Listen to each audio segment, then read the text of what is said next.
Poor girl gives sandwich to disguise millionaire. Days later, her life turned upside down. What connects a 7-year-old girl with a cold sandwich and a billionaire hiding in plain sight? A single act of kindness on a rainy morning triggers a chain of events that none of them could have imagined. But is it really about charity or something deeper?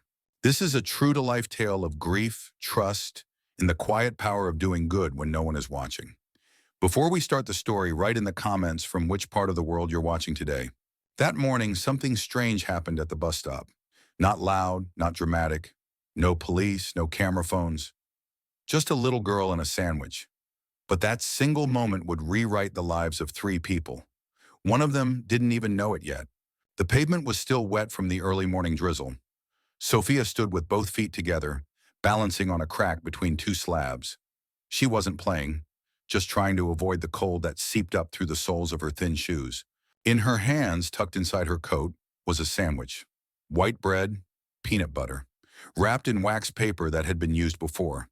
Her mother always folded it carefully so it could be used again the next day. Behind her, the city moved like it always did. Someone honked, someone cursed. The buses were late again. It didn't matter. Sophia's school was only 2 stops away, and she knew the driver would recognize her. She looked up when she heard coughing, rough like sandpaper. There was a man sitting on the bench. He hadn't been there yesterday. He looked like he had been outside for longer than the rain had lasted. His jacket was more patch than fabric. His hair was a tangled mass of brown and gray. A heavy beard hid most of his face, but not his eyes. His eyes were wide open, staring at nothing. Sophia stepped a little closer to her mother. Olivia, dressed in her nursing uniform and holding a plastic umbrella, glanced sideways at the man, but said nothing. Her grip tightened on Sophia's shoulder.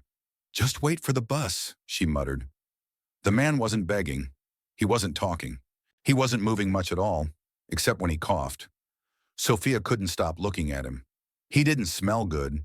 He didn't look safe, but she didn't feel afraid. "Mom," she whispered, "he's hungry." Olivia didn't answer. Her eyes were on the road. Her lips pressed into a thin line. Sophia pulled the sandwich from her coat. "What are you doing?" Olivia asked, sharper now, but still quiet. Sophia stepped away before her mother could stop her. She walked slowly to the bench. The man didn't look up. He didn't notice her. She held the sandwich out. He blinked, slowly. His face shifted.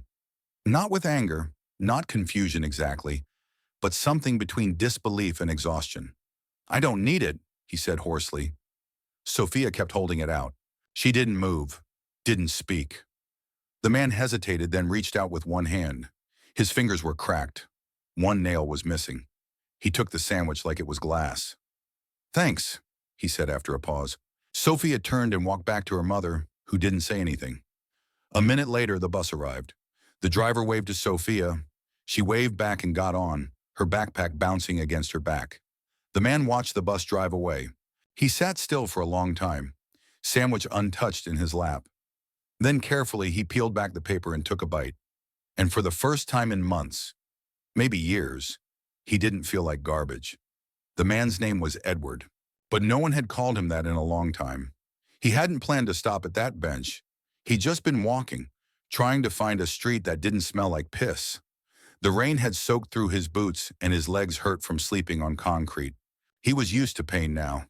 Physical pain was nothing. But the sandwich was different. He didn't need food. Not really. He had money in his shoe. Thousands, actually, folded tightly in a sealed pouch inside the lining. No one knew. He could buy anything. But that wasn't the point. She didn't know who he was, and that's what mattered. Edward Reynolds had once been a man people paid to meet. They flew across oceans to shake his hand. But 5 years ago, his daughter Emily died of a disease no doctor could explain in time. And a year after that, his wife Maria walked into the ocean and didn't come back. Edward had watched them both vanish. First the child, then the woman who had held his hand through it. After that, everything else stopped mattering. His business partners called. He ignored them. His board voted him out of day-to-day operations. He didn't fight. The news said he was taking time. He let them believe it. One day he simply walked out of his own house with nothing but a phone, some cash, and an ID he would later throw into the Hudson River. Now no one looked at him. No one wanted to. That was the experiment. He wanted to know. What did people become when no one expected anything of them? Most ignored him. Some kicked at his bag. One teenager filmed him on a dare. No one had offered him kindness until today. A little girl with torn shoelaces and a reused sandwich wrapper had looked at him like he was still human. It was stupid, probably. A moment, that's all. But something in him, some small flickering thing he thought had died with Emily, stirred. He folded the wax paper and put it into his pocket. He needed to know who that girl was. Back on the bus, Sophia sat quietly. Other kids argued about trading Pokemon cards. She didn't join them. She looked out the window, her breath fogging the glass. Her stomach growled. She ignored it. She hadn't done it to be nice. Not exactly. She just couldn't not do it. At school, her teacher, Ms. Bennett, smiled when she came in. Sophia was always early. "Good morning, Sophia." "Good morning. Did you bring your lunch?" Sophia shook her head. "Oh, did your mom forget again?" "No," Sophia said. "I gave it away." Ms. Bennett paused. "You gave it away?" Sophia nodded. "To who?" Sophia shrugged. The teacher knelt to her level. "Sophia, sweetie, you need to eat too. I know. You can't give everything you have. That's not how the world works." Sophia looked up. Her voice was quiet. "Maybe it should." Edward waited until the crowd was gone. Then he stood. The sandwich was gone. It had tasted better than anything he'd eaten in years. Not because of what was in it, but because of what wasn't. No pity, no performance. Just bread, peanut butter, and a little girl who didn't wait to be thanked. He wasn't ready to speak to her yet, but he knew people, and he knew how to find answers. He reached into his coat, pulled out a prepaid phone, and dialed a number he hadn't used in weeks. A man picked up after 2 rings. "It's me," Edward said. A pause, then, "Jesus, you're alive. I need you to find someone." "Who?" "A girl, about 7 years old. Gets on the 32nd and West bus every morning around 8. She gave me a sandwich." "That's oddly specific." Edward's voice turned colder. "Find her name, and find out everything." 3 hours later, a black sedan pulled into a side street near the old clinic on Piermont Avenue. Inside, a man in a tailored coat opened his laptop, sipped his coffee, and said, "Her name is Sophia Moretti." Edward didn't look up. He was sitting in the passenger seat, hair still damp from the rain, eyes fixed on nothing. "She lives with her mother, Olivia," said the man, whose name was Carter Lane, former intelligence officer, now full-time assistant to a man who no longer wanted to be recognized. Edward nodded once. "Age?" "Sophia, 7. 2nd grade. Gets on the bus at 8:12 every morning. Her school is Marshall Elementary, 2 stops away. Bright kid. Keeps to herself. Teachers love her." "What about the mother?" Carter flipped to another screen. "Nurse. Works at 3 different elder care homes, rotating night and weekend shifts. No father in the picture. He left when Sophia was a baby. No child support. No relatives nearby. Debt? Plenty. Rent is 3 months behind. Electricity almost cut off last winter. They're hanging on by a thread." Edward didn't speak. His fingers tapped slowly against the armrest. "I thought you were off this whole invisible man thing," Carter muttered. "You vanished for a year. I track you to a bench near a laundromat. And now you want dossiers on children?" "She gave me a sandwich," Edward said quietly. "Right, a sandwich. She didn't flinch, didn't ask who I was. She didn't even wait to be thanked. She just did it." Carter raised an eyebrow. "And," Edward looked at him finally, "Emily did the same thing. Once." There was silence in the car. "I took her to a shelter downtown," Edward said, voice barely audible. "She was 5. We passed a girl about her age eating dry cereal from a cup. Emily broke her cookie in half and gave it to her. No one told her to. She just did it.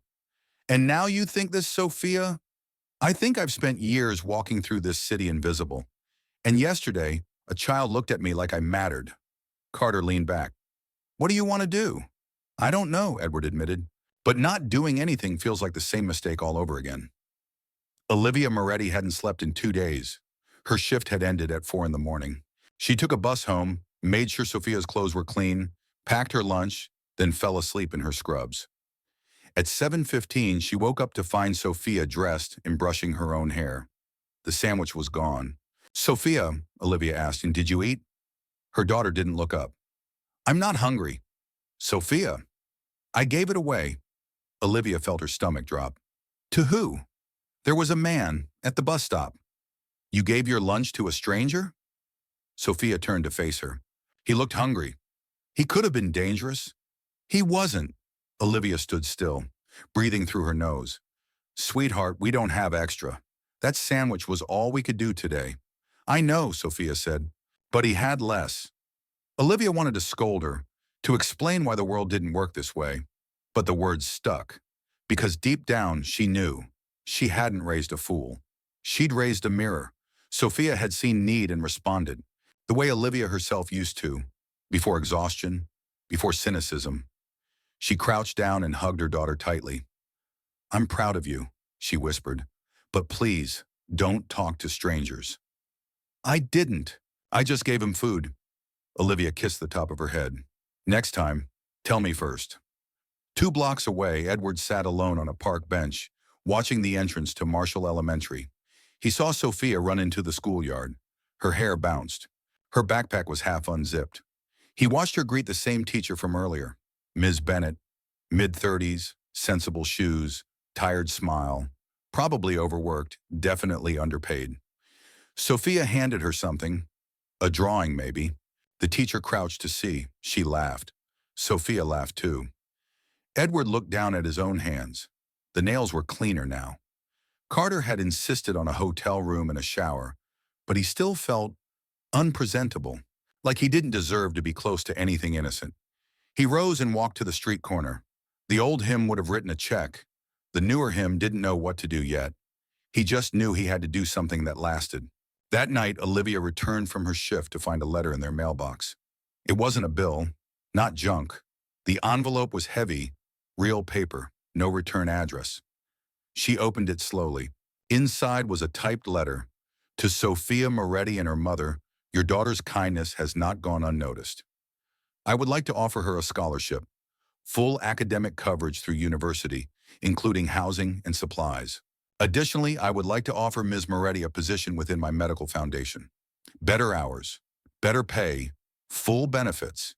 You will not be asked for anything in return. There will be no media, no publicity. This is not charity. It is gratitude. Should you wish to discuss this in person, please use the enclosed card. You are under no obligation." A person who was reminded that goodness still exists. Olivia read the letter 3 times, then once more out loud. Sophia sat at the table listening, quiet, curious. "Do you think it's a trick?" she asked. Olivia didn't answer. Her hands trembled as she folded the letter again. "I don't know what it is," she said, "but no one gives out things like this." Sophia's face was calm. "Maybe they do, just not often." Meanwhile, Carter entered Edward's hotel room, tossing a folder onto the bed. "It's done. The offer letter's been delivered." Edward nodded. "You sure you don't want me to mention your name?" "Not yet. You know she's going to say no, right? She's smart, cautious. She has every right to be." Carter sighed. "Look, man, this isn't how the world works. You can't fix what happened by giving a scholarship to some girl." Edward stared out the window. "I'm not trying to fix the past," he said. "I'm trying to do right by the present." The knock came at 7:42 a.m. Olivia hadn't had her coffee yet. She almost didn't open the door. The hallway outside their apartment smelled like boiled cabbage and cleaning chemicals. Olivia wiped her hands on her scrubs and peered through the peephole. A man in a gray suit stood there. No clipboard, no badge, no expression. She opened the door halfway, keeping the chain on. "Ms. Moretti?" he asked. "Yes. My name is Daniel Flynn. I'm an attorney representing a private party. I believe you received a letter yesterday." "I did. I'd like to speak with you. In person." Olivia's eyes narrowed. "Why?"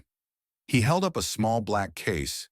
Inside was a single card, embossed, elegant. Reynolds Foundation, private, no logo, just a name. "I was asked to explain the offer," Daniel said, "and to reassure you that nothing is required of you." other than listening. Olivia shut the door, unhooked the chain, then opened it fully. "You have 5 minutes," she said. The man sat very straight in their worn-out kitchen chair. He didn't touch the coffee she poured. He didn't look uncomfortable, just quiet, measured. "I understand your hesitation," he began, "but I assure you, the offer is real. Your daughter's act of kindness was witnessed. It moved someone who hasn't been moved in a very long time. She gave a sandwich to a homeless man," Olivia said flatly, "to a man who thought no one saw him. Your daughter didn't do it for praise. That's precisely why it mattered. And this man, he wants to give us money because of that?" "No," Daniel replied. "He wants to give your daughter a future, and he wants to offer you a chance to work somewhere that respects what you do." Olivia leaned back. "You didn't answer the question." Daniel smiled faintly. "He doesn't want to buy your daughter, Ms. Moretti, or parade her in front of cameras. In fact, he insisted there be no press, no articles, no names. Just help. Quiet, permanent help." She folded her arms. "Why not just come here himself?" Daniel hesitated, then said, "Because this man has been grieving for a very long time. He isn't sure the world wants to see him anymore." Olivia looked at her daughter, who sat drawing in the next room with headphones on. "What's the catch?" "There isn't one. There always is." Daniel reached into his briefcase and pulled out a folder. "In this envelope is a job offer. Lead coordinator at the Reynolds Foundation's new community clinic in Brookhaven. Flexible hours, double your current pay, full insurance, pension plan, and a housing voucher if you want to move." Olivia didn't touch the envelope. She stared at it like it was alive. "And Sophia?" "She will be enrolled in St. Barthel's Academy. Full tuition. Transportation, supplies, tutoring if needed. The scholarship extends to college. Any accredited university." "Why?" Daniel closed the case. "Because 5 days ago, a child gave something away when she had nothing to spare, and the man who received it believes that deserves more than silence." That evening, Olivia sat on the fire escape and watched the city blur. Her coffee had gone cold. The envelope sat beside her, unopened. She had spent her entire life not believing in sudden miracles. Not because she was cynical, but because experience had taught her they didn't come. Not for people like her. She worked. She endured. She fought for Sophia's future inch by inch. Now someone was handing it to her on a platter. She didn't trust it. But she also couldn't ignore that her daughter, by simply being who she was, had moved a stranger to action. That scared Olivia more than the offer itself. She had seen how people twisted generosity into control. How easy it was to make someone feel small while claiming to lift them up. She wouldn't let anyone do that to Sophia. The next morning, she asked Daniel Flynn for a meeting with the man behind the offer. Edward didn't dress like a billionaire anymore. He wore a simple black jacket, gray slacks, and shoes that still had a scuff on the toe. His hair was cut, but not styled. His eyes looked older than his face. He arrived 5 minutes early, waited outside the cafe like a man on a job interview. When Olivia walked in, she didn't shake his hand, just sat down and looked him in the eye. "You're the one." Edward nodded. "I want to know why," she said. He didn't pretend not to understand. "My daughter died," he said, 5 years ago. Her name was Emily. She was 10. A month before she passed, she gave her lunch away at a shelter. I didn't even notice until the girl she helped came to find me crying." Olivia's jaw tightened. "She told me. Emily said we should always help first. I didn't teach her that. She learned it on her own. Like your daughter." He reached into his coat, pulled out a worn, folded piece of paper. It was a crayon drawing. A small girl handing a cookie to another child. "My wife couldn't live with the grief. She left me a year later." Olivia said nothing. "I didn't want to keep living either, so I disappeared. I thought I'd find meaning watching the world from underneath it, but no one saw me. No one ever, until your daughter." He looked up. "She didn't know me. She didn't expect anything. And in that moment, I saw Emily again." "So this is guilt?" Olivia asked. "No," Edward said quietly. "This is thanks. I have more money than I will ever need, and no one to give it to who hasn't already had enough. I don't want Sophia to owe anyone." "She won't," he said. "That's why it's structured legally. Irrevocable trust. No conditions. You don't even have to meet with me again. Olivia studied him. What do you want from this? A reason to believe that small kindnesses still change things, that the next generation will be better than us. She stared at the drawing. The lines were crooked, the hands oversized, but the joy on the girls' faces was real. And if we say no, you won't hear from me again, I promise. She folded her arms. I'm not used to men keeping promises. Then maybe it's time someone started. That night, Olivia told Sophia everything. Sophia listened with wide eyes, not scared, just curious. He said I reminded him of someone, Sophia said. You did. Are we moving? I think we might. Will you still work at night? Not anymore. Sophia smiled. Then I think I like this man. Olivia kissed her forehead. So do I, she whispered. Maybe. Sophia's new school didn't smell like bleach and old lunches. It smelled like paper, wood, and quiet ambition. The ceilings were higher, the windows cleaner, but she still packed her own pencils, just in case. St. Barthel's Academy was everything Olivia had never dared to dream about. The uniforms were crisp, the teachers alert, and the library had an actual reading room with red armchairs. There were after-school clubs and music lessons, not for extra money, included. Everyone smiled more than she was used to. Sophia, for her part, didn't try to fit in. She didn't try to stand out either. She simply observed. She noticed that most of the other children had snacks they didn't finish, that some rolled their eyes when the janitor passed, that no one ever asked the bus driver his name. So she did. His name was Henry. By the end of the week, he started keeping a chocolate bar in his glove box just for her. Not because she asked, but because she remembered his birthday. That was Sophia. Olivia had never had her own office before. It wasn't big, one desk, two chairs, a filing cabinet, but it was hers. The nameplate on the door said, Olivia Moretti, Program Lead, Maternal Support Unit. She started working at the Reynolds Foundation's new community clinic 2 weeks after meeting Edward. It wasn't a place for rich donors. It was a place for mothers who had been left, exhausted, unseen, just like her. Olivia set the tone. No pity, no promises, just help. She redesigned the intake form herself. It asked about housing stability, food insecurity, and who made you laugh last week. She said, if we don't treat people like people, what's the point? One of the nurses hugged her on her second day. No one had ever hugged her at work before. Edward didn't visit the clinic, or the school, but he kept a drawer full of updates. Carter brought them every Monday. She started a student group, he said one morning, placing a file on the table. They call themselves the First Helpers. Their motto is, if we can, we should. Edward smiled slightly.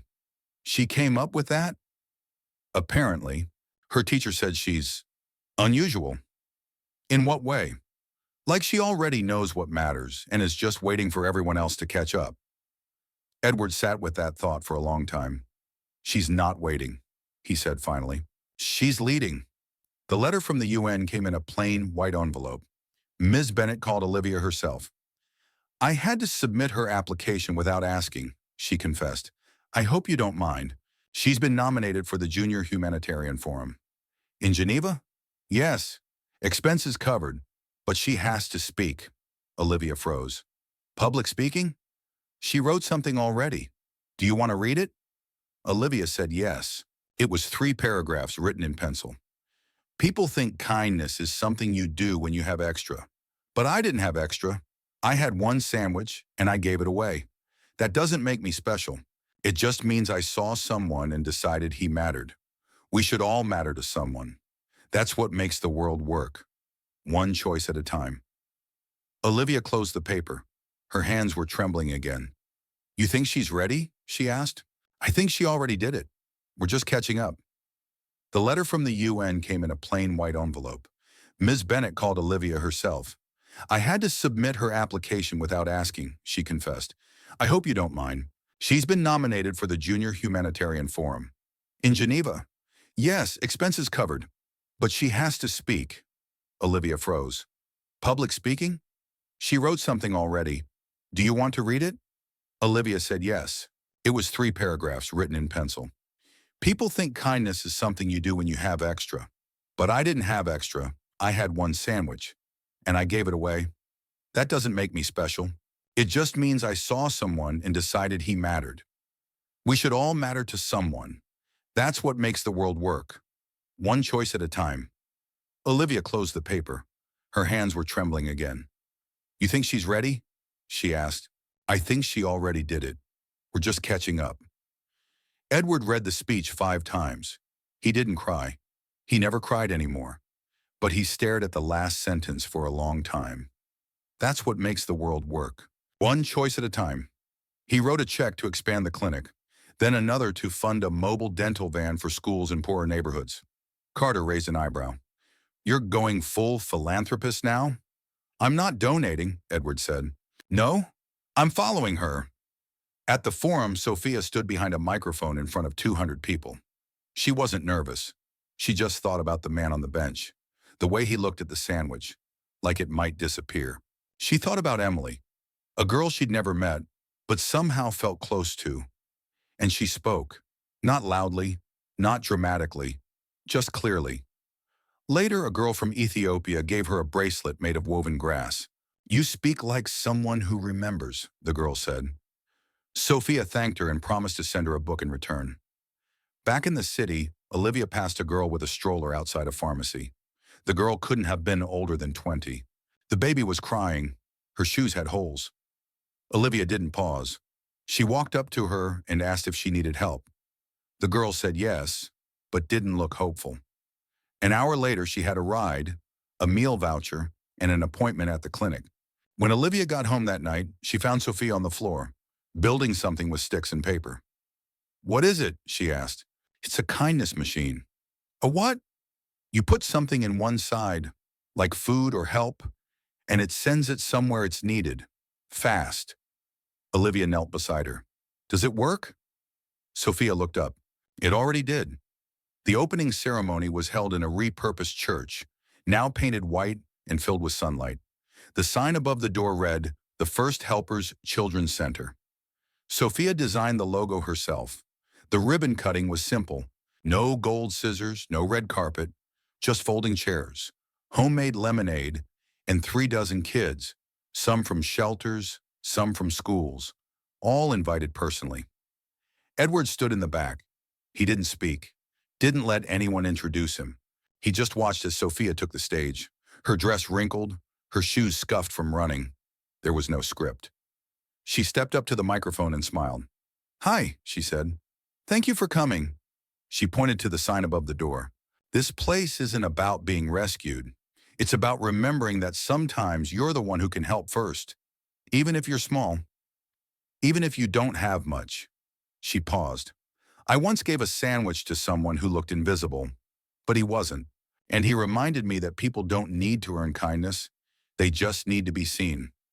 There was a silence afterward, the kind that meant people were listening. Edward lowered his head.